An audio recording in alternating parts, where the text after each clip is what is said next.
So a hybrid spotlight here on the Nepenthes glandulifera cross ephippiata.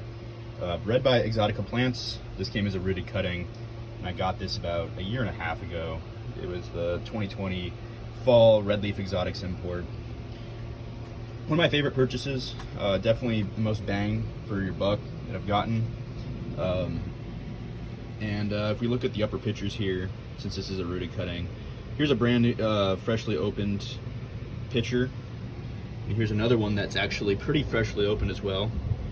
I opened about a week ago, and these opened a week apart, which is really cool because usually they open, a month or two apart. But now we have two fresh pitchers on this guy, looking so good together. And then they age up and they last a really long time. But they age into this kind of bronzy red, wine-colored shade of green and red, which is pretty cool. And they look a lot like ephippiata after they color up, and they look a lot like glandulifera when they're freshly opened. And no basil from this yet, which is too bad because I really want to see the lowers on this because they're really beautiful and they're impressive. And here's a Berbigia veitchii mollis pitcher that's actually in the process of opening, right resting on the moss to this plant. But it's about 25 inches across in diameter and just vining. And hopefully I want to get some new shoots or basil growth from this guy.